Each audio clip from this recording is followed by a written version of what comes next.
सरकार में भी ये लोग रह चुके हैं। उसके बाद भी ना कांग्रेस को समझ में आती है ना राजद को समझ में आती है। जब ये लोग एसआईआर का भी मुद्दा बनाएंगे तो उंगली किस पे उठाएंगे? सरकार पे। भैया सरकार ना 3 में ना 13 में, अगर वो सीसीटीवी नहीं चल रहे हैं तो उनसे ज्यादा चिंता हम लोग को भी है भाई, क्योंकि हम लोगों तो साफ दिल से काम करने वाले हम लोग हैं। 90 के दशक में कैसे बूथ कैप्चरिंग होती थी, कैसे बूथों को लूटा जाता था, उसका अनुभव तो इन लोगों के पास है ना, राजद के पास है। तो ऐसे में अगर ये हुआ है तो हम लोग भी दिखवाएंगे भाई, हम लोग भी इसकी शिकायत करवाएंगे। देखिए, ये एक बात तो स्पष्ट है, पहले चरण के रुझान जिस तरीके से आए हैं, हम लोग भी अपने तमाम प्रत्याशियों से फीडबैक ले रहे हैं और इसमें कहीं कोई संदेह नहीं है कि सरकार तो एनडीए की बनने जा रही है, और इसमें यह भी संदेह नहीं है कि हम लोग बड़ी मजबूती के साथ सरकार बनाने जा रहे हैं। ऑलमोस्ट 175 के आसपास आज की तारीख में। और मैं ये भी मानता हूं कि जैसे दूसरे चरण का मतदान संपन्न होगा, तब तक अगर हम लोग 2010 वाला भी रिकॉर्ड अगर हम लोग तोड़ें तो उसमें भी किसी को ताज्जुब नहीं होगा।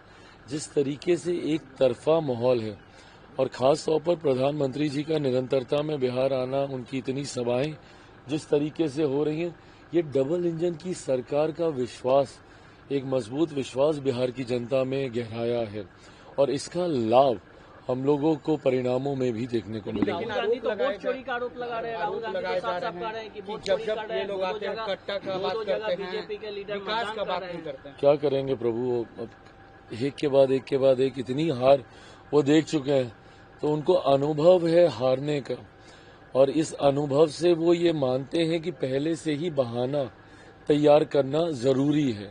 लास्ट मिनट अगर आप बहाना ढूंढते हैं तो बात बनती नहीं है। अब जैसे अब हरियाणा में ये लोग उतना तैयार नहीं थे, तो एकदम से हार गए, तो इनको पता नहीं चला कि ठीकरा किसके सर पे फोड़े।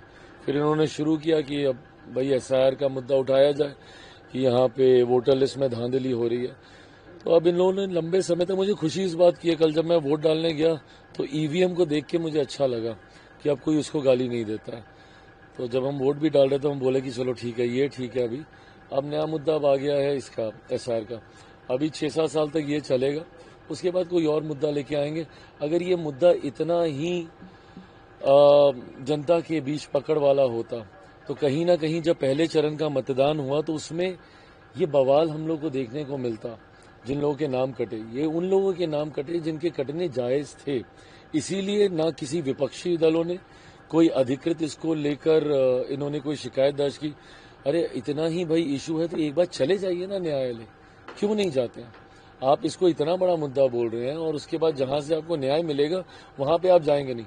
मीडिया आप सबके सामने आके रोज ज्ञानबाजी ये दे देंगे, इनकी पूरी क्लास चलेगी 1.5-2 घंटे की, बट जहां से आपको न्याय मिलना वहां आप जाएंगे नहीं, तो दर्शा रहा है ना कि मुद्दे में कोई ग्रेविटी नहीं है। तेजस्वी यादव का जन्मदिन है और इस मौके पर पोस्टर लगाया गया, पोस्टर में सीएम लिखा गया है कि तेजस्वी यादव भावी मुख्यमंत्री हैं।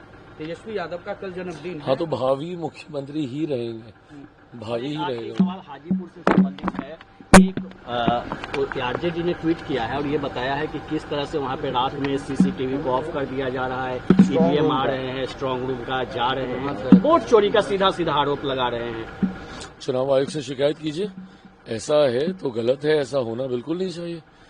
बट ये बात इन लोगों की ना बात नहीं समझ में आती। इन लोगों को व्यवस्थाएं सरकार में भी ये लोग रह चुके हैं, उसके बाद भी ना कांग्रेस को समझ में आती है ना राजद को समझ में आती है। जब ये लोग एसआईआर का भी मुद्दा बनाएंगे तो उंगली किस पे उठाएंगे? सरकार पे। भैया सरकार ना 3 में ना 13 में, अगर वो सीसीटीवी नहीं चल रहे हैं तो उनसे ज्यादा चिंता हम लोग को भी है भाई, क्योंकि हम लोगों तो साफ दिल से काम करने वाले हम लोग हैं। 90 के दशक में कैसे बूथ कैप्चरिंग होती थी, कैसे बूथों को लूटा जाता था, उसका अनुभव तो इन लोगों के पास है ना, राजद के पास है। तो ऐसे में अगर ये हुआ है तो हम लोग भी दिखवाएंगे भाई, हम लोग भी इसकी शिकायत करवाएंगे। और अगर आपको है तो हर चीज का राजनीतिकरण करने जो उतर जाते हैं, सरकार को घेरने उतर जाते हैं, अरे प्रभु जाइए, चुनाव आयोग है इसके लिए जिम्मेदार। एसआईआर को भी लेकर बोलेंगे सरकार ने किया, सरकार ने किया। सरकार ने क्या किया भैया? नाम 3 में ना 13 में। ये चुनाव आयोग का विषय। चुनाव आयोग ने क्यों इस विषय को का पालन किया? क्योंकि आप लोगों ने शिकायत की कि वोटर लिस्ट में धांधली हो रही है। अब वोटर लिस्ट में धांधली को कैसे सुधारा जाए? एसआईआर के माध्यम से इसको सुधारा जा सकता है। तो शिकायत भी आप करेंगे, समाधान पे भी आप। अब अगर ऐसा हो रहा है, सीसीटीवी अगर बंद है तो जाए चुनाव आयोग। हम लोग के लिए भी चिंता का विषय भाई, ये लोग 90 में भी ऐसे ही बूथ लूटते थे, कहीं फिर तो नहीं कर रहे हैं।